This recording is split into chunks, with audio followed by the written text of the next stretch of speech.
Welcome back, Bears fans, to another episode of the Bears Brothers Podcast. We're now just a couple days removed from the Super Bowl, which means that the offseason is officially here, even though all of us have pretty much been in GM mode ever since Black Monday.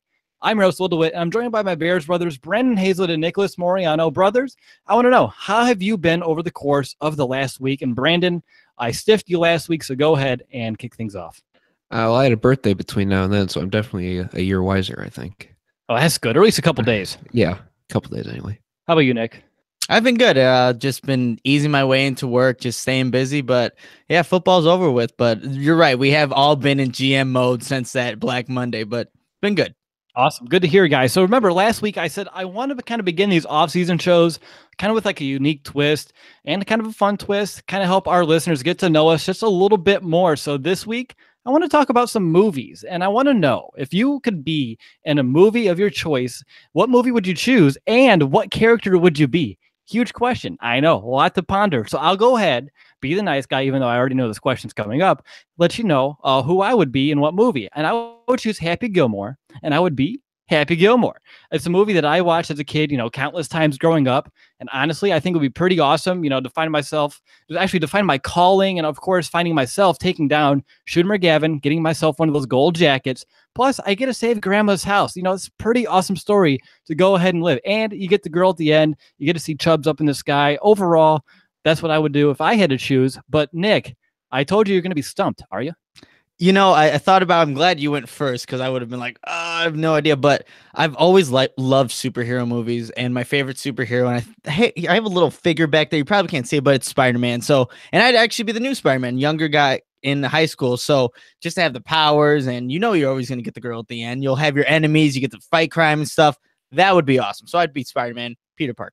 There you go. And you get to fling webs from your wrist. So, win all the way around for Spider-Man. But how about you, be movie and a character? I've watched The Dark Knight enough times that I don't think I need the script for it. So it'd be easy for me to be the Joker in that one just because I just know it off the top of my head kind of thing. So I don't necessarily want to be the villain. You are now. I know his lines. Yeah, I know it. So I guess that's what I'm stuck with. All right. Well, that was pretty interesting. I like your guys' answers. Very insightful. So before we get into our show, here's a rundown of what we're going to discuss in today's episode. That way you know what to expect. We're going to begin by talking about Brian Urlacher being inducted into the Hall of Fame. Then we're going to discuss the Super Bowl and explain why you should be excited as a Bears fan from it. We're going to hit on the recent hire of Brad Childress as the Bears offensive consultant, as well as the other two assistant coach hires. We're then going to go around and regrade Ryan Pace's first draft class and debate the Bears' biggest need this offseason. And finally, time permitting, which I'm assuming we're going to have time, we're going to answer some fan questions to close out the show. And one more thing before we kick off, I just want to give you a quick reminder that we're going to be giving out a free Bears jersey to one of our lucky listeners once we reach 200 reviews on Apple Podcasts. So if you haven't yet, please give their show a review on it. Leave that Twitter handle so we know how to reach you if you are selected as the winner. And just make sure to join that contest if you can. Lots of fun. A lot of people excited about that free Bears jersey giveaway of your choice. So guys, let's begin and discuss perhaps the most exciting news in Bears football in quite some time, as Brian Urlacher is officially a first ballot Hall of Fame linebacker and will be enshrined with the rest of the Hall of Fame class in the 2018 class come here in August. And guys, just real talk. Did you actually expect him to make it? Because I was cautiously optimistic, but I really didn't think with Ray Lewis in this class that the voters are going to get him in. I mean, obviously I think they're right, and I'm so ecstatic that Urlacher is in, but what was your confidence level like, B? Not very high. I was hoping he'd get in, but I wasn't totally expecting it because, like you said, Ray Lewis is in the same class, and there were kind of some other names out there that I was kind of like, they might get in because they're not going to put two inside linebackers in on a first ballot, but they did them. I think they absolutely got it right. How about you, Nick? What was your expectation? Did you expect him to make it in or not?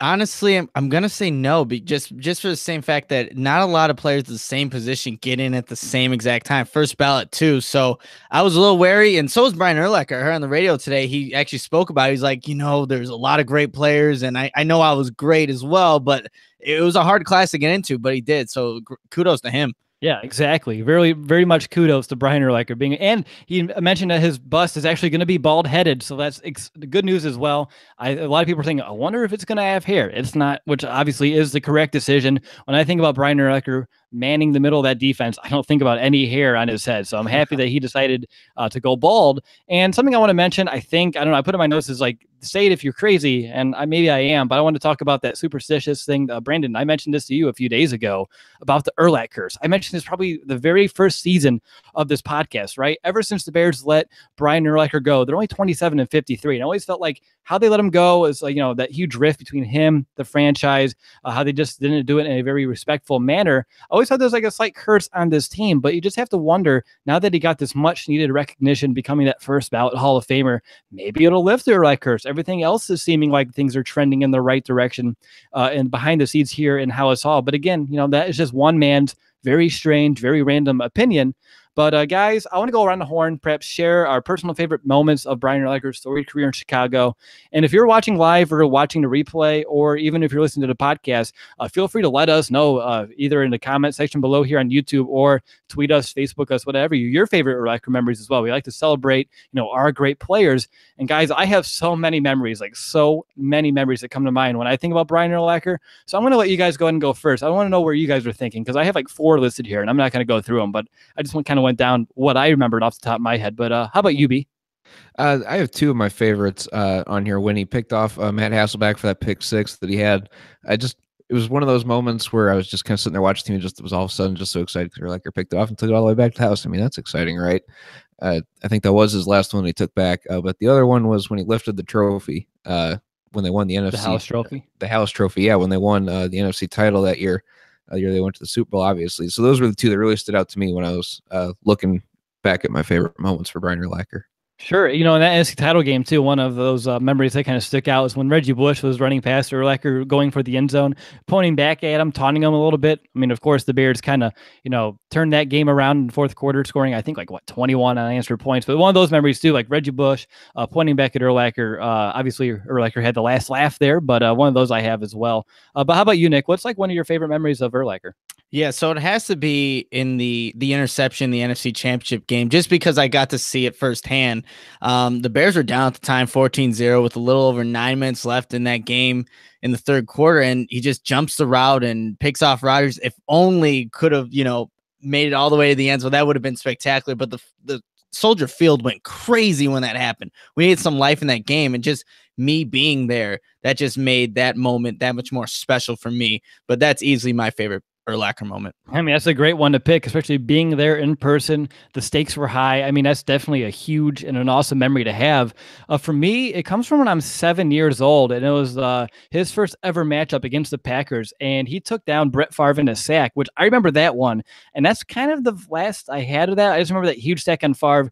Everyone who was watching the game with me was so excited, and I was like 7, and I was like, what is this? What is this thing called Bears football, and why is everyone getting excited about this number 54 making a hell of a play? And, I went back at the stats of that game, and he actually had 10 tackles, a pass deflection, a fumble recovery, in addition to that sack in his first ever game against the Packers. Of course, Bears players who are great do great things against the Packers. And on top of that, you already mentioned what he did against Aaron Rodgers. There's another pick 6 that he had against Brett Favre in 2007. It was 85 yards. The Bears won that game big time, 35-7. Those were the days. And honestly, I can't wait till we get some of those special players here on the field again here in Chicago. But by the way, bros, only 179 days until we have ourselves field day in Canton, as we're going to be at the enshrinement ceremony on August 5th. I nabbed those tickets as soon as we found out Brian Urlacher is going to get into the hall. And I know none of us have been a part of anything even remotely close to that. So I want to know, guys, what are you looking forward to the most? Is it going to be unveiling that bus, or is it perhaps the speech? I think for me, Urlacher's speech is probably the number one thing I'm looking forward to the most out of that entire weekend. What about you, B? Yeah, I was going to say the speech as well. I'm just kind of really curious what he's going to throw in there, who he's going to thank, things like that. Exactly. What about you, Nick? What's your number one thing? Is it going to be the road trip that I'm going to force you to make because you're really destined to fly, it seems like? I will go with you guys on the road trip, but I think just being there in Canton, just seeing, all the people there, all the different types of fans, and seeing all, these amazing players get into the Hall of Fame is going to be a moment for us that we'll probably never forget. Seeing Urlacher in that bus, a bald bus, get into the Hall of Fame, that's going to be amazing. So just the atmosphere, the day in general is going to be amazing. The road trip's going to be fun too. I know I said I wanted to fly, but it's going to be a great trip for us to go on. Yeah, it is. And I don't know if I even told you guys, but in addition to going to the enshrinement ceremony, we actually do get 1 day passes into the Hall of Fame. So we actually get to go in there and see all of the other Bears in the Hall Ooh, of Fame, see those That's busts. So awesome. fancy. I yeah, cannot wait. exactly. But hey, only 179 days. So, don't hold your breath just yet. We're going to be as blue as the Bears jerseys. But guys, before we move on and talk about the Super Bowl that was just a couple days ago and kind of tie it back into the Bears, don't worry, we're going to do that. We always do here on the show. I need to tell you a little bit about our sponsor, SeatGeek. Buying tickets to sports and concerts can be complicated and confusing, but there is a better way to buy with SeatGeek. SeatGeek is the smartest, easiest way to get tickets to every type of live event. So whether you're searching for a last-minute deal, planning the night out, or need to find the perfect gift, SeatGeek helps you find the best seats at the best prices, fully guaranteed. There's nothing quite like seeing your favorite team or musician in person, and SeatGeek will get you closer to the action for a great value. And as you know, all three of the Bears brothers have the SeatGeek apps on our phone. It's by far the easiest way that we've been able to shop for tickets. We can be anywhere, pull our phones within a few tabs, instantly find some seats. I know I recently used it to get some tickets for an Eagles concert that Brandon and I is going up to here. Hey, wow, we're actually going to get to hang out a lot here in these upcoming months. But honestly, no matter what, you're looking for sports, concerts, wherever you live in the United States, they definitely have tickets available for you, whatever you're looking for here. And the best part of all is that SeatGeek is designed to make your ticket buying experience easier than ever. Make SeatGeek your go-to app for finding the best deals on every type of tickets, from sports and concerts to comedy and theater. And don't forget, our listeners get $20 off that first SeatGeek purchase. That's right. The savings even get better.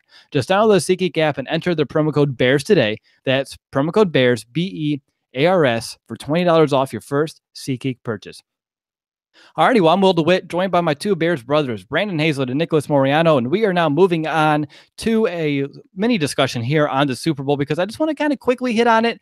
Of course, we'll tie it back to our Bears, like I mentioned, but we all know that the Eagles beat the Patriots 41-33. But I want to know your guys' thoughts on the game. Wasn't a lot of defense, but would you guys consider this a good game in your opinion? And also, I want to mention we all three did pick the Patriots. I mean, the national media did as well, but so maybe we need to tuck our tails in between our legs just a little bit. But how about you, Nick? Was that a good game? Oh, I loved it. I mean, even though there wasn't much defense, and usually I'm a defensive guy, the way that they were scoring, going back and forth, the tides were turning for each team. You thought one was going to get momentum. They come right back, going for it on fourth down and just being very aggressive from both teams. I thought it was a great Super Bowl. It's a great way to end this NFL season. And yeah, I really liked all of it. So do you still think defense wins championships? Not that one. That one. Well, except for the sack. Except the biggest play that came, was that sack fumble from Graham on the Eagles. So, if Tom Brady has that opportunity to finish that drive, there's no doubt in my mind they go down, score a touchdown, and you don't know if the Eagles have enough time to come back. But yeah, defense was really not present except for the one play right there. What about you, B? What's your thoughts on this game? I thought it was an exciting game. The trick plays was something that I thought was pretty cool. Not something you see a whole lot, but I guess when it's the last game of the year, you got to pull out all the tricks, right?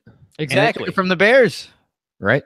Yeah, the Philly special or whatever, whatever they're calling it. I think I heard Philly, then I heard Philly special. Philly. But guys, I thought it was a pretty good Super Bowl as well. I mean, again, anytime that the Patriots don't win, I think it's definitely a blessing. I mean, of course, it all goes back to 85 when the Bears beat the Patriots in Super Bowl as well, at least for me. But let's get this topic a little bit more Bears specific. Doug Peterson and Bears head coach Matt Nagy, they have some very similar backgrounds. Both are former high school coaches, both from the Andy Reid coaching tree, both initially hired as Reid's offensive quality control coach, worked their way up the ladder, and both inherited losing NFC teams with potential on the roster, guys who were second overall picks at quarterback 1 year into their career now. So, of course, it only took Peterson 2 seasons to host the Lombardi Trophy. So, obviously, there's lots to like here if you're a Bears fan, as we are aspiring to do the same thing here in Chicago. I want to know, is there anything specific that you guys want to maybe kind of solve from that game that you're like, I really hope that's here in Chicago soon, and that you kind of think it will be, Nick? So I think just from watching that Super Bowl and seeing how Peterson handled it, I think the big thing for them is that they stayed aggressive on offense throughout the entirety of the game and really put the pressure on the Patriots. And I think, with him coming from Andy Reid and obviously Nagy, I think maybe we can get some of that, be that aggressive team where, again, you want to keep on putting the foot on the gas to where teams, you don't let them come back into games. And I think that's a good thing that maybe Nagy can take from being with Andy Reid, who is also a very aggressive coach. But I think that's one of my big takeaways. Yep, sorry, I was muted there, and I totally forgot to unmute. I usually don't mute, but that said, yeah, I like the aggressiveness that you saw from Peterson. Nagy himself is known for being an aggressive play caller, and it's one of those things where perhaps we can have that here in Chicago with Nagy at the realm. But how about you, B? Overall, anything that you can see from that game that you're like, hey, I hope I can see that in Chicago here soon. One thing that I just really want to take away when just looking at the Eagles as a whole is that patience is still important because, like you said, Peterson inherited a losing team. They were last in the NFC East in 2016, and it took Peterson some time to really work out the kinks. So don't lose patience in what the staff's going to be able to do. Like you said, there's still some talent on the roster similar to what the Eagles had some potential to work with here, but I need to see that success from Nagy first before I get overly optimistic about what's to come. Oh, exactly. But the fact with the similar backgrounds are just, things that, of course, we hope kind of emulate, kind of mirror one another here in Chicago. And one of the things that I have is how you saw both offenses really, but really more specifically the Eagles offense, kind of force that Patriots defense to cover, every inch of that field, not just north and south, but east and west. And guys like Tariq Cohen, Cameron Meredith as well, with him being healthy coming up. Jordan Howard, obviously, that's all I have right now. Hopefully, we have some more playmakers come August, come September. But just having those kind of guys to force the entire field with the play calling, kind of not have a defense, load the box, assume that something's going to come up right up the middle of the field each and every down is going to be a huge benefit for these Bears. So that's something I definitely took from this game. It's just the fact that the Eagles offense really made the Patriots kind of cover every single inch from sideline to sideline. And that's what I think we're going to start seeing here in Chicago sometime soon. All right, so speaking of that Andy Reid coaching tree, the Bears did recently make another hire as they bolstered their offensive staff by luring Brad Childress out of retirement to be their offensive consultant. And guys, I really do like this hire. I think it's going to have a large impact on this team. Childress has a ton of coaching experience, 38 years overall. He has 12 years with Andy Reid, and he has 5 as the Vikings head coach. He and Matt Nagy, they are very close together. They share time in Kansas City. Childress was Kansas City's assistant head coach last year as well. And the two just have a ton of trust established between them. Actually, remembering right now, during Nagy's introductory press conference here in Chicago, I think you heard him talk about Brad 2 to 3 times, if not even a few times more throughout the entirety. So obviously these two have trust. They look fondly at one another, and it's just another brilliant offensive mind to have on that staff. And, there's so much more that gets brought to the table here. So guys, I want to know your thoughts and analysis of this hire. Does it excite you as it does me? B, I'll go ahead and let you begin. I'm not overly excited about it. I mean, I think it's a good hire. I like the continuity, the trust that these guys have with each other. And Brad Childress is a leader. He knows what it takes to be successful because he coached the Vikings. Specifically, one example here, 12-4 in 2009 when Brett Favre was the quarterback. So he knows what it takes to get through the playoffs and to the playoffs for that matter. But I question, we kind of got rid of Dowell Loggins, who had some questionable personnel decisions. But you look at kind of what Brad Childress did, and this is just kind of, one example again. But he cuts Randy Moss, who ends up being in the Hall of Fame this year with Brian Urlacher, and he tries to develop Tavares Jackson before he brings in Brett Favre. So those are just 2 examples from his 2009 team. He obviously was able to get the team there, but I just kind of question some of the personnel things that he's kind of come up with. Like I said, those are just a couple examples, but that's just one reason why I'm not as overly optimistic about it. Sure. I mean, again, play devil's advocate. That's what you're here for. And I mean, that's what I like to hear. Having all the same kind of mindset is fine and all, but sometimes you need to kind of get that, other perspective. And like you said, personnel decisions, especially in Minnesota, were things that kind of haunted his head coaching career. I mean, good thing he is not having that same role here in Chicago. But Nick, how about you? What's your thoughts on the hire for a guy who did grow up a Bears fan, just like us? Yeah, no, that's awesome that he was a Bears fan. Now he is on the Bears. But again, you guys kind of mentioned this. He's not going to be doing that here in Chicago. He's an offensive consultant.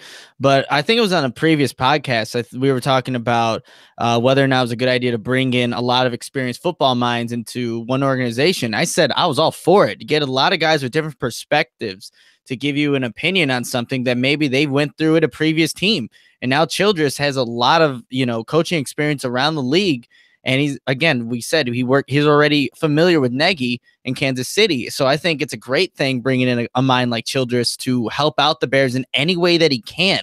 And again, Nagy has a lot on his plate being a head coach for the first time in his career. So that just having a guy he's familiar with, that's going to be in those coaching rooms, who can help him with just little things throughout, his time as being a head coach, is going to be huge for Nagy and this Bears organization moving forward. But it's another great hire, already added to a bunch of hires already that the Bears have made this season. They've done a really good job of addressing this coaching staff. Exactly, and you just have to like wonder or get excited about the sway that Nagy has to Childress, who already pretty much like, I'm going to retire. That was a good career. To kind of bring him back, like, you know what, come to me to Chicago. We'll do some special things. That's what gets me excited. And on top of that, Brandon, you talked about the mistakes that he made as a head coach.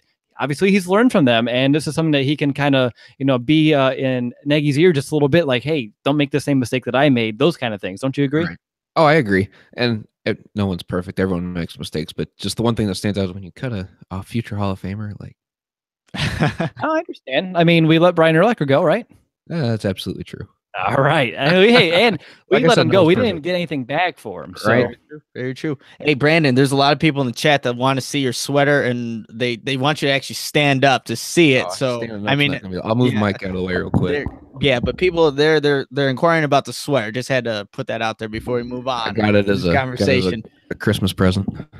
Nice. There you go. I was hoping Christmas or birthday, so there you go. Christmas. It's a nice sweater. Nike. I was going to compliment it, but everyone else in the chat already beat me to it. So good job there to everyone watching. And I'm impressed that they can see the actual sweater through the graininess of your internet and your camera. I'm impressed too. I was like, wow. Well, hopefully those get cleared up soon, and then we can definitely see it in a little bit more detail. But guys, let's look at the other two hires that the Bears made. They added Billy Suey as a defensive assistant, and Brian Ginn or Ginn. I have no clue. I tried looking it up. I see both ways. So however you want to pronounce that last name, go for it. But Suey, he's coming from Widener University. Again, all these weird pronunciations that I don't get paid to make. But he does have Andy Reid ties. He was part of Philadelphia staff during the mid 2000s. And Ginn, he was working, at Ginn's and Matt Nagy's alma mater, Delaware, for 17 straight seasons. There's obviously, when I looked at his time there, he worked with receivers, he worked with quarterbacks, he worked with tight ends. He's also the offensive coordinator. He's also the passing game coordinator. So he has experience all the way around. So to bring him in for an offensive assistant, is a pretty decent gig for him. Obviously, Nagy bringing him up from the collegiate ranks where he's been for 17 straight years at one spot to the professional ranks is going to obviously be a jump, but I'm sure this is going to be an opportunity that he doesn't take lightly. Nick, I want to know your thoughts on these two hires. I know we don't know too much about them. The news just broke really late last night. I actually didn't see it until I woke up this morning. Anything you want to add? Not really. I'm going to be completely honest. I was not looking into these coaching hires throughout the day. It's kind of a busy work day, and I was actually working on my article that's going to publish tomorrow. A little sneak peek there. Yeah, nice plug there. So I don't have any more to add. I think you gave us a good little synopsis of what these guys did in their time at their respective colleges, but that's all I have. I just plugged my own article. So, Brandon, you got anything? I just like the continuity of it. From an Andy Reid tree, I think Shuey that you said was from the Andy Reid tree. The offensive guy, Ginn, that they brought in, Ginn. Again, I try to pronounce it. But just the continuity of it, guys that he's really familiar with. I think that's going to pay dividends as we go along here in the season and off season. All right. Do you guys like fun facts? I have a fun fact. I like fun facts. Yep. All right. So it's about Ginn or Ginn. I think we should just stick with one, honestly, before I have to say it twice every time. You like Ginn? We'll go with Ginn until we hear otherwise. And then we can correct ourselves when we're wrong. But he and Nagy, they did split time at quarterback in 1998 in Delaware. But again, he broke his leg in the third game, so Nagy took over for the rest of the season. The next year, Nagy was the starter, but then he got hurt, and Ginn took over for the rest of the season. So these two are really close. Obviously, they have each other's backs, helping each other out in times of need. So again, I think that Ginn's going to be honored that Nagy reached down to him. Hey, come with me. Let's build something special here in Chicago. Give him a shot at the professional level. And again, I just think it's one that he's just not going to take lightly. And again, it's a small role, being an offensive assistant, but there's no limit in the NFL how many offensive assistants you can have. So bringing in guys with 17 years of coaching experience at one place, so he had to be pretty good to stick around at one place for 17 years. I'm all for the hire, and I like that he's bringing guys, from different aspects of his life, his career, all together for this one, new era really here in Chicago. So for me, super excited about all three hires. Of course, these aren't really big time hires in terms of their position on the staff. But again, these small hires can make the biggest impact because they're the ones working with these players more times than not, especially over the higher guys as well. Didn't Nagy start off as an offensive assistant? Mm-hmm.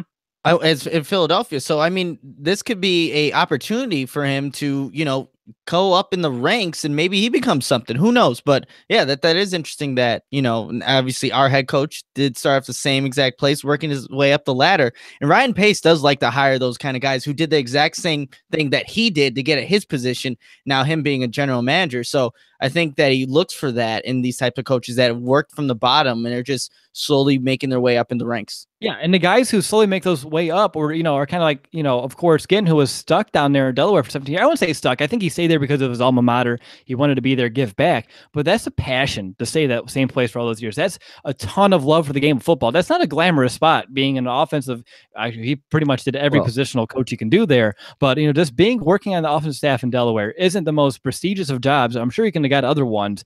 So to be there for 17 straight years, just as a testament to how much he loves the game of football and cares for those people that have his back, like, of course, his alma mater. So for me, super excited. B, you want to add something?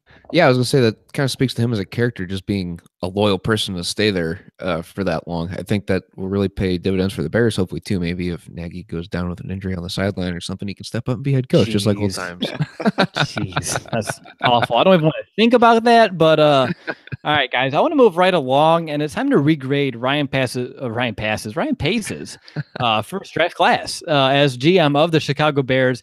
So let's go ahead, bring out those red pens, go pick by pick. And this is embarrassing because Brandon and I, the very first year we had, actually it was only a blog before we even started the podcast, we gave an instant grade to these, which of course I even said in the post, thankfully, that says it takes about 3 years to accurately grade. So now we have a chance to redeem ourselves. But I'm going to kind of shed light where I was thinking in 2015 compared to where I am now in 2018. So round 1, pick 7, Kevin White. I gave him an A for the pick.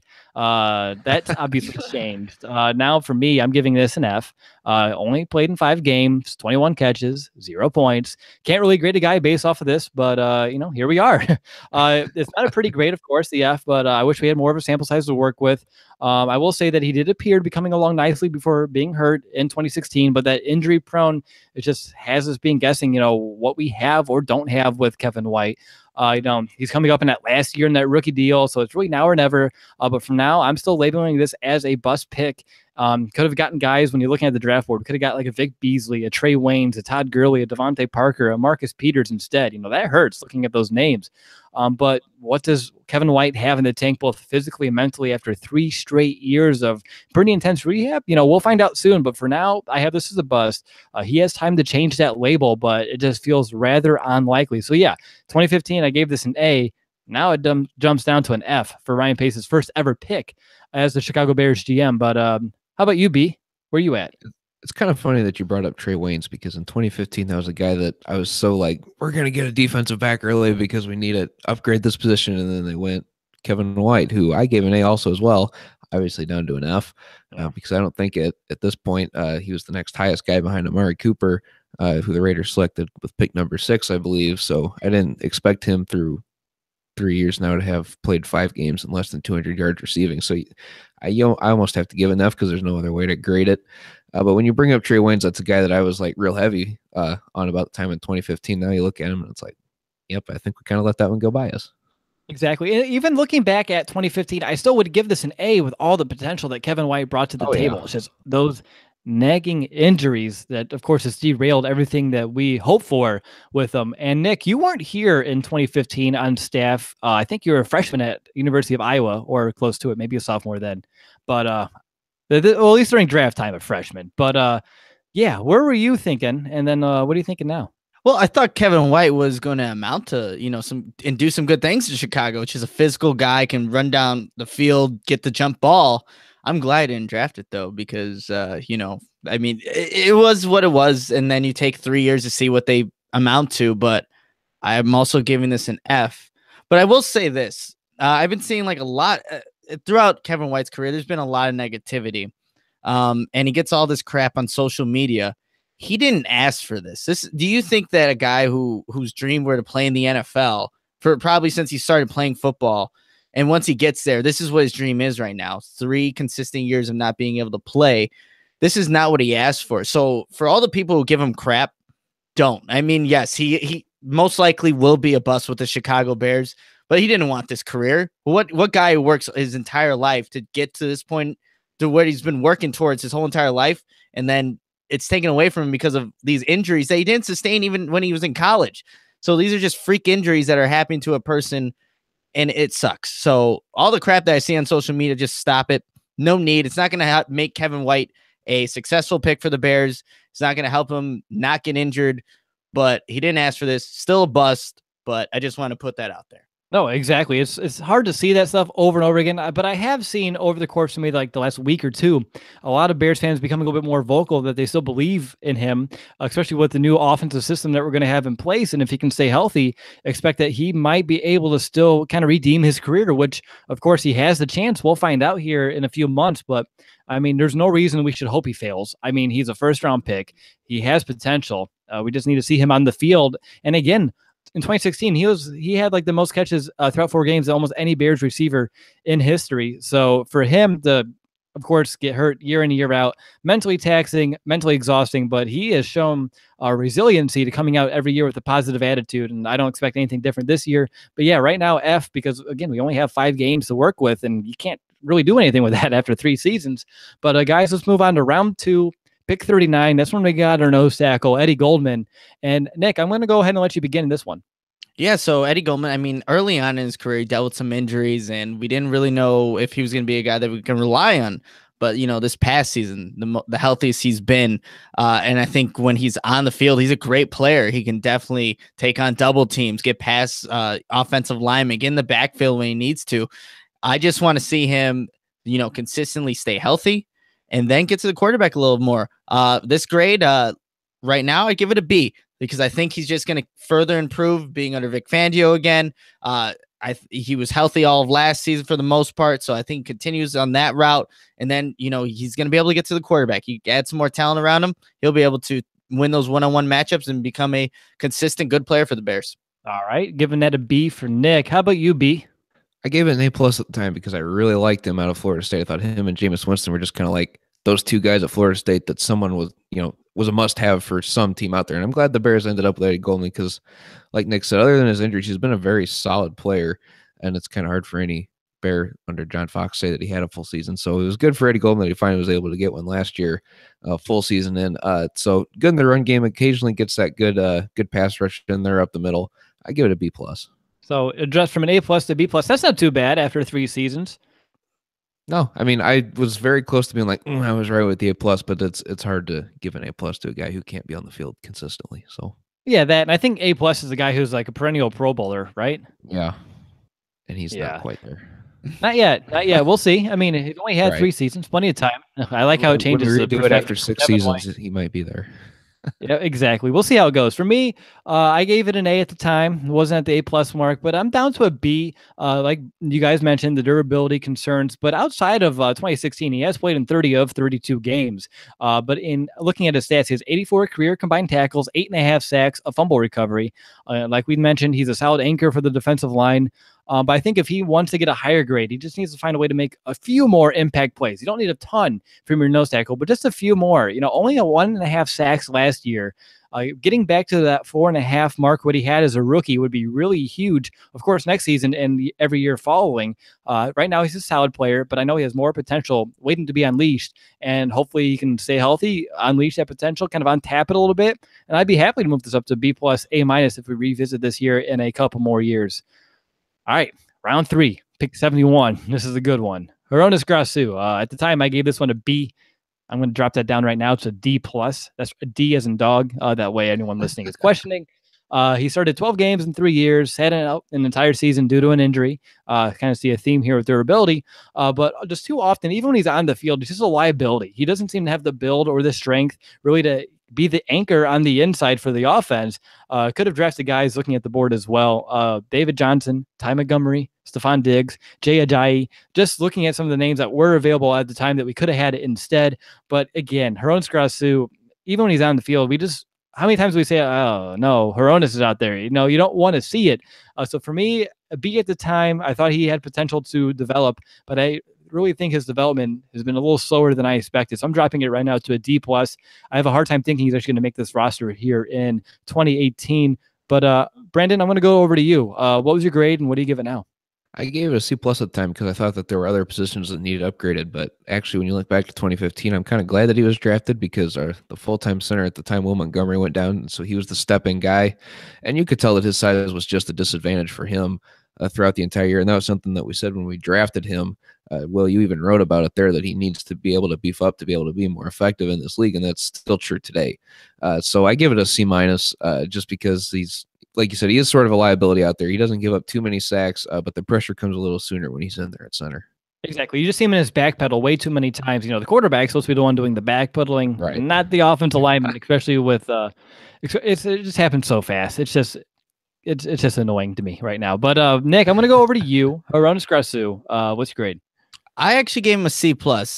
During his rookie year, he was asked to fill in, and for Will Montgomery, he had his ups and downs, and that's expected for a guy that wasn't expecting to start the season. But he was supposed to be the center going into 2016. I'm pretty sure. I think he was a guy that was supposed to be a solidified starter.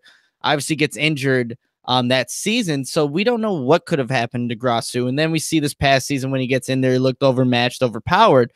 But maybe Mark Helfrich, his former coach at Oregon, and Harry Heistad can make him into something, because you want some of those more athletic kind of offensive linemen that can get out in space and block. So maybe they can make him into something. I'm not counting out Hronis Grasu yet, just because the Bears have had some significant injuries across the offensive line. But from the time that he did get in this season, he didn't look like he was ready. It's going to be a whole new offense. We'll see if maybe that helps him out a little bit. I know Kyle Long was very happy they drafted him. Obviously, he knows what kind of player he is. He was injured that one season, so I'm going to give him a chance, but I'll give it a C plus. I like your optimism there. I'd even put 2 and 2 together that, of course, with Mark being here, he has his collegiate coach back, someone in his corner a little bit. And, of course, Harry is one of the best offensive line coaches in the entire country, or world for that matter. So, of course, there's potential here for that to kind of pan out a little bit. I like that argument there. I'm still going to kind of be very cautiously, slightly optimistic, if that makes any sense, cautiously and slightly. But let's move on to the fourth round. We have a couple picks. The first one came at 106. That's Jeremy Langford. And at the time I gave him a B, but I don't want to go ahead and talk about my grade yet. A little disappointing. So Nick, I'm going to go right back to you. So I have to give Jeremy Langford a D plus. He was supposed to be Matt Forte's replacement. And then we found out that he couldn't really break tackles. As soon as someone hit him with any kind of contact to Langford, he was going down, which was not what you want to have out of a running back who's going to get hit multiple times going through any type of hole. But he dealt with his injuries and eventually was cut. And once that happened, Jordan Howard took over. But he was supposed to be the guy that took over from Matt Forte. And he had one good game against the Rams, the St. Louis Rams at the time. It was more so in the passing game and screen game. And I think as fans, we were like, oh, okay, we have something in Jeremy Langford. Well, we soon found out that wasn't the case. But yeah, I have to go back and give him a D plus. All right, D plus for Jeremy Langford from Nick. Brandon, I'm going to go to you. Are you any kinder?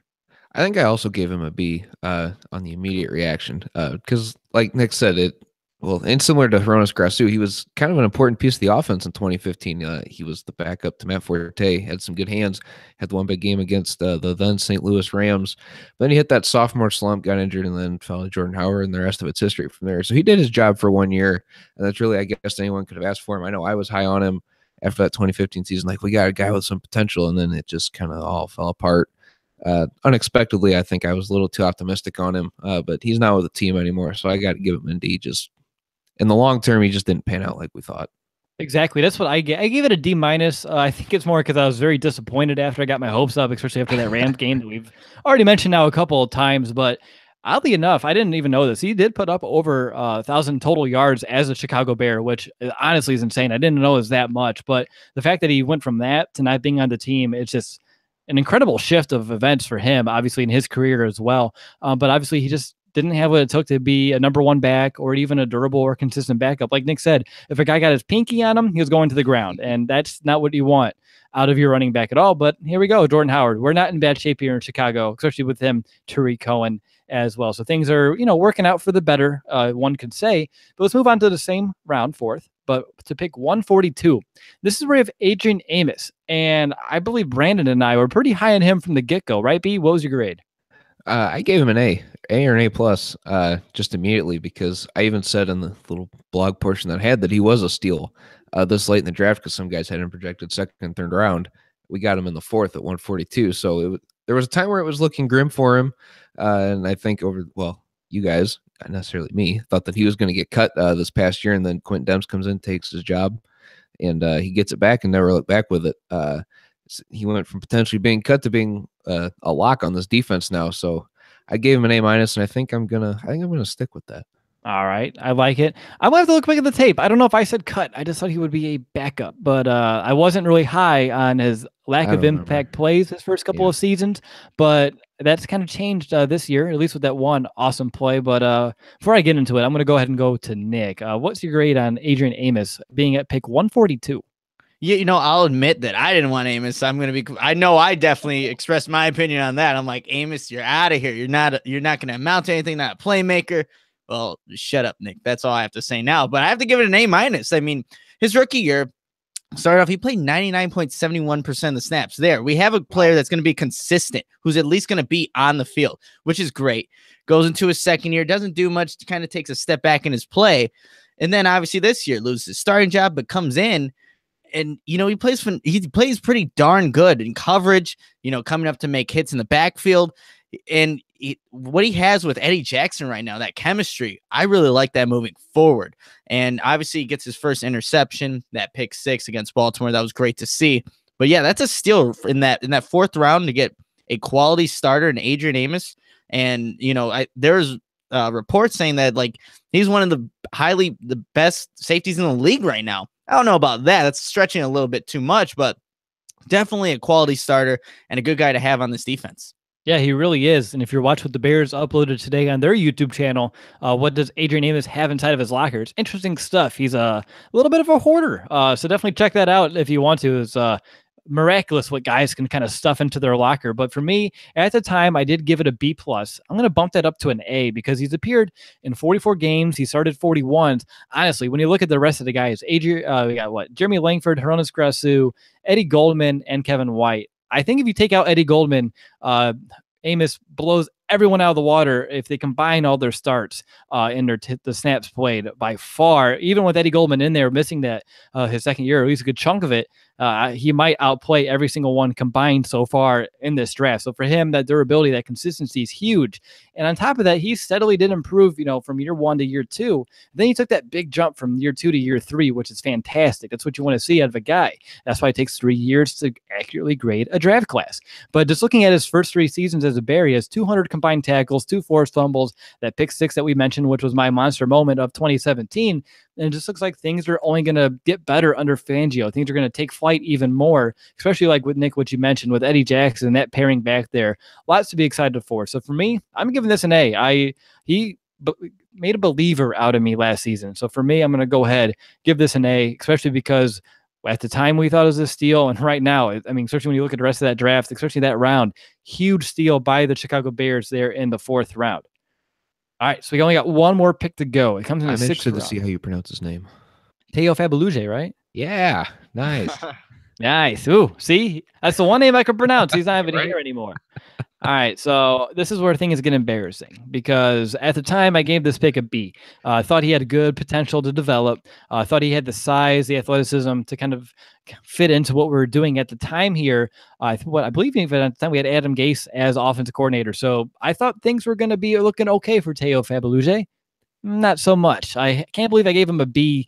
That's really, like I said, that's embarrassing. That kind of makes me blush just a little bit thinking about it. But now I'm going to go ahead and give it an F, obviously. Never appeared in a game for the Bears. He's not even currently in the NFL. He plays for the Baltimore Arena League team, the Brigade. So for a guy who was drafted, yes, it's the 6th round, so it's pretty much hit or miss by that point in the draft anyway. But the fact that he's not even currently in the NFL right now, not even on a practice squad, not even, I don't even think he was even in a camp last offseason. Not a good pick there by Ryan Pace. I didn't even look at what else we could have grabbed. I don't even know, but anyone probably would have been better than Teo there. But let's go over to you, B. What are your thoughts on Mr. Fabuluje? I think I gave him a B+ because I'm a huge sucker for offensive linemen because he was a big dude, 6'6", 340. He was bigger than any offensive lineman that the Bears had. I'm like, perfect. That's a great guy to run behind. but obviously his athleticism or durability or endurance never really increased, I think, like the Bears thought, because he was quietly cut from the team and just never appeared in any games, like you said. So it's dropping to an F. Yeah, there's nothing to say. I mean, we didn't even see him on the field. Even Kevin White, at least he had 5 games. But again, first round pick, a little bit different expectations. Nick, anything to add that we haven't? I'm assuming you're going to just rebuke everything we said. Not rebuke, just repeat everything that we said. Yeah, this is the last time you'll hear Tayo Fabuluje ever from the Bears brothers, because he didn't even make it to his second training camp. He gets an F. No more Tayo. I don't even remember his name anymore. No more. No more. I mean, his last name does begin with F, so just is perfectly fitting. There you go. Perfect. All right, guys. So we went we went pick by pick, and now I just kind of want to grade this draft class as a whole. There's a lot of factors that kind of come into play here. Nick, I want to go ahead and let you begin because you had it pretty easy with Tayo or whatever you want to pronounce it. And we're still mentioning him, but grade it as a whole. Man. Looking at these grades that I have, it's like maybe a high. I give it a C plus. Just looking at the grades that I have here. Come on, give me a grade. Well, I wasn't expecting to grade it as a whole, but I give it a C plus because first round pick, you have an F out of him. You're expecting that guy to be a contributor throughout, his entire time with the Bears. He's played 5 games, and then you get guys in the like a Hronis Grasu. You don't know if he's actually going to make it. Hopefully, he does. A Jeremy Langford. They contributed for a season and then, kind of trickle down and are not there, not even with the team. Some of these players are not with the team, obviously, anymore. So I give it a C plus. All right. Brandon, what did you initially grade it in 2015, and how has that grade changed? I don't remember what I gave the grade immediately. I didn't look at that. I swear I put in our... It's going to be way higher than what I have right now. It was a B plus. It was probably a B, something like that, along those lines. But now when I sit back and look at it, now that you can correctly evaluate this draft class, I mean, I'd say it was average. He had a couple guys in the long-term success, Adrian Amos, Eddie Goldman, missed on a few in the long-term, Tayo Fabuluje and Kevin White. And there's a couple that were average in that midterm year, Hronis Grasu, Jeremy Langford, still some hope for Grasu. But I mean, overall, just kind of looking at all the grades that I've got, I'm giving it a C minus. Like I said, he hit on the long-term guys, Amos and Goldman. Had some short-term success with a couple guys, and he totally missed on a couple. So it's just an average draft, I think. Okay, I just went and checked. You gave it a B plus, so that way we're all on the same page. Definitely a couple pegs down. Yep, exactly. I mean, don't worry. I gave it an A minus, which just shows shows how excited I was about Ryan Pace's first draft class. For me, it drops down to I'm going to give it a C plus. Because when you draft 6 players and 2 of them are not even on the roster, one that's a liability in the trenches being Hronis Grasu, a top 10 pick that's only appeared in 5 games, 2 picks that, seem to be panning out here with Adrian Amos and Eddie Goldman. It's a bag full of mixed results. And every draft class, of course, is a mixed results. I mean, no one hits perfectly on each and every draft. It's just impossible. But I just got to really like the value with Eddie Goldman and Adrian Amos, which, of course, bumps this grade up. But honestly, we missed out on some big time players. I know hindsight's 2020, but just imagining what some of those bigger players could have done here in Chicago, of course, can't help but make one feel just a little bit disappointed. But again, it was Ryan Pace's first draft, guys. He does seem to be improving, year in, year out with his drafts. So I'll take 2 defensive studs with this draft, no doubt about it. I mean, C plus overall fine, but the fact that we have 2 guys in different levels of the defense, one right at the anchor and one in the back end, who are absolute studs, great value picks as well. Definitely not a waste of a draft by Ryan Pace by no means here in Chicago back in 2015. All right, guys, moving on to our next segment, we're going to go ahead and I went back through our State of the Franchise episodes, and we said that the Bears' biggest needs on offense was wide receiver, even though Brandon believes it's offensive line. And on defense, we all agreed that it was a pass rusher, and we didn't really want to put ourselves in the corner of defensive end or outside linebacker, but obviously only one need can kind of triumph the rest and become the Chicago Bears' absolute number 1 largest need this offseason. So I kind of want to figure that out. So, guys, what's the top need in your mind on this entire team? Wide receiver, pass rusher, or Brandon, I'll even let you pick offensive line if you desire. But first, Nick, you're up first. It's got to be wide receiver. I mean, when you really think about it, the Bears finished tied for 7th in the NFL in sacks. So they're able to get to the quarterback, and they finished dead last in receiving. And the defense is far ahead of the offense right now. And Trubisky needs a reliable receiver. And the most reliable guy right now is Kendall Wright. And that's a problem. So you can't have that. And I think the way that they need to address this is not just, you can't just go one route. You can't just go and address this through the draft or free agents. You have to do both. And you got to hit on multiple guys. And you got to think they have to go get some big name guys, because we saw you go for a Kendall Wright or Don Charlemagne, these lower level kind of guys that you don't expect to be great. That's what you get out of them. You get what you pay for. So I think wide receiver is the biggest issue. We have Akeem Hicks and Leonard Floyd. At least you have that. Right now you have Kendall Wright and maybe Meredith, who I have a lot of expectations for next season. But still, you need to get him, Trubisky, a reliable receiver that he's going to have for the longevity of his career, hopefully, to just kind of, there's his go-to guy, because they didn't have anybody. There were times where the offensive line did block and gave Trubisky enough time to pass. Nobody was open. So we need wide receivers. That's the biggest need for the Bears. All right. Wide out for Nick. Made a lot of good points there. But again, Cameron Meredith, that might change some things. And we all mentioned Kevin White does have that one, last, prove it year. So we'll see. But Nick looks very skeptical, which is very appropriate. So don't, I'm not gonna say don't worry, but it's understandable. But Brandon, how about you? Absolute biggest need on this team in your mind? I have pass rusher because I put more value there than I do on wide receivers, because they're a dime a dozen. And sometimes, like Nick said, you get what you pay for. You pay big money for a guy, but you also might get a little bit more outside the field, some baggage issues, some locker room issues. So for that reason, you get undrafted free agents like Cam Meredith, who it's going to take a year or two for them to develop. And then he almost ends up with a 900-yard season in his second year. So I'm not really worried about finding a receiver, because if they can get athletic guys who are willing to learn, he's going to develop into a solid guy. Plus, if Mitch is going to continue to develop on the way that he is, and at the very least, he's going to be a very good quarterback, he's going to make some receivers better as well. So I'm thinking that you want to get to the opposing team's quarterback, because like Nick said, we have Akeem Hicks and Leonard Floyd, and those are the only two names that he can name off. I'd like to have at least one or two more young guys, or even just out of free agency, just a name that's going to be able to plug in where Pernell McPhee was, or where Willie Young was, if they decide to not go his way again. I think that there needs to be a little more depth at that position, because it's so much more valuable. As we've seen, it was able to help the secondary improve as well. So I think pass rusher is the Bears' overall number one need. Interesting. Wide receiver, pass rusher. Which way should I go? I'm going to go pass rusher, and I'm also going to stick with pass rusher. Outside linebacker too, because I'm just looking at it.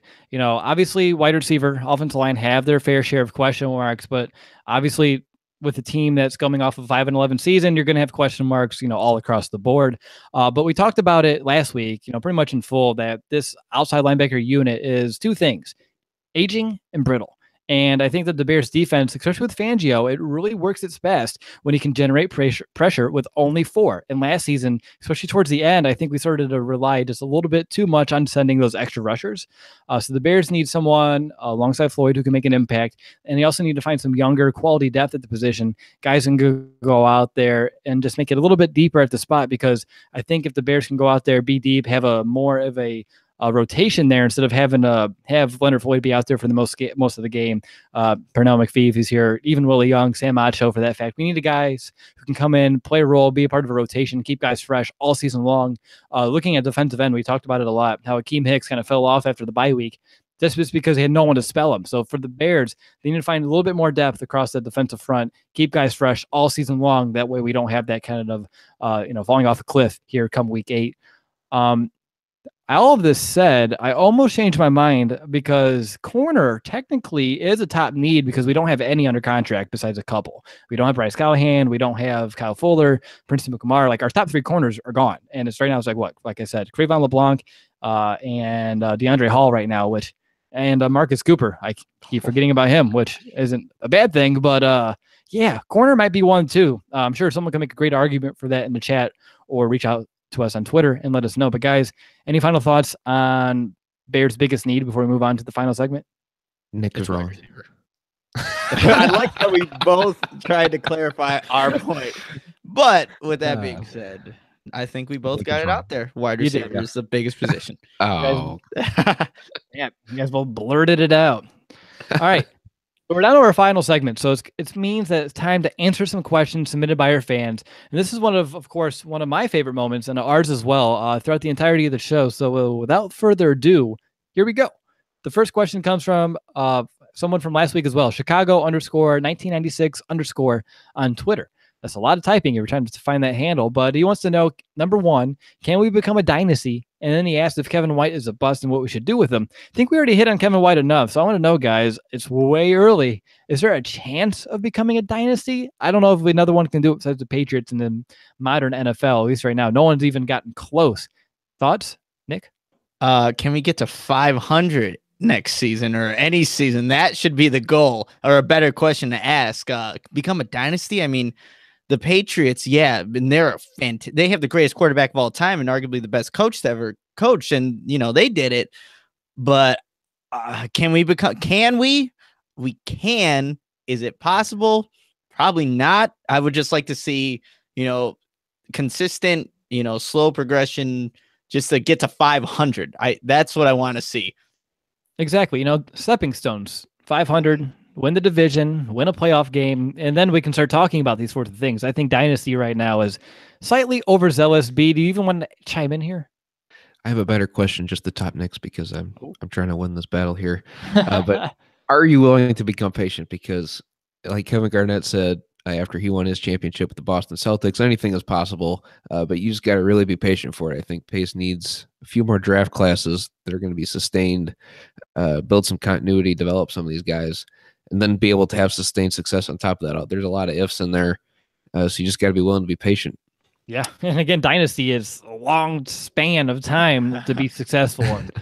Woo, we need to kind of keep our season to be successful. A successful season, not a long span of seasons. One season to be successful. Yeah, exactly. Again, baby steps, stepping stones, milestones, progression, things that we need to see from our Chicago Bears. But guys, the next question, it comes from Brian, and he wants to know, do you think we're going to get more primetime games this year? B? I have my doubts, unless this team really surprises us. I mean, when you look at who we got to play the Rams, play the Patriots. I mean, I think we'll get one of the Green Bay games on there, potentially one more. So I think really only 2 or 3 max, in my opinion. All right, Nick, anything to add? No, we're not going to get prime times this year. Maybe at the end of this season, going into the next season, if the Bears, get those wins, get to 500, maybe 9-7, then yeah, you'll definitely see more primetime games. But this upcoming season, probably not. Exactly. And on top of that, we need to succeed a little bit more during these primetime games. Again, new era, we'll see what happens. But yeah, I'm assuming 2-3 max would be pretty much what we're going to see in 2017. And honestly, at least for us in post-game shows, I don't mind the noon kickoff or, a 3:30 kickoff. It kind of makes the day a little crazy when we're sitting there doing a post-game show at 1 a.m. And then by the time I actually fall asleep, it's like 4. But, I don't mind prime time. I think we need more marketable players, get a little bit more recognition around the league before it's even possible. All right, guys, next question comes from Don. And he wants to know what position and player should be drafted in the first round. And on top of this, Elliot was asking kind of along the same lines when he asked us if the Bears should target a wide receiver or draft best available come May. Nick, I'm going to go ahead and let you begin. Man, this is a tough one because the Bears, obviously free agency hasn't happened. I think that's going to maybe dictate what the Bears can do in this first round, but they could go an edge rusher. It depends who's there. There's going to be a lot of quarterbacks drafted within the first 5 picks. So maybe, probably not likely a Bradley Chubb makes it to the Bears at, the 8th pick. Probably not. Or you get maybe a Marcus Davenport. You go for a reach on that guy. You could go wide receiver. If Ryan Pace likes Calvin Ridley, let's say he likes it. We've seen that he has the conviction to go get a player. He moved up to get Floyd, moved up to get Trubisky. If he really likes him and thinks he can be a difference maker, he'll go get him. Guard, you can go guard at Quentin Nelson. The inside linebacker from Virginia Tech, Tremaine Edmonds. Cornerback, Joshua Jackson. The Bears, I don't know what they're going to do with this first pick, and we'll know a little bit later as time goes on. And we, like I said, we see in free agency, but it's interesting right now. The Bears are in a position where there's going to be a lot of good players taken off, and then maybe they do go that best player available with what they've shown in the past. But Pace, if he likes a guy, he'll go get him. Nick, you said a lot of words, and it could be summed up in 3. I don't know. There you go. Brandon, anything to add here? Honestly, I think at this point in the offseason, it's a lot of speculation, a lot of just name dropping. Again, we don't even have the combine yet. Guys are going to fall. Guys are going to rise. We have no clue even how the big board's going to fall. We don't even know who we're going to pick up in free agency. It's just too many unknowns right now for me to even speculate. What about you? Do you have any inkling in you that wants to actually go out there and speculate right now?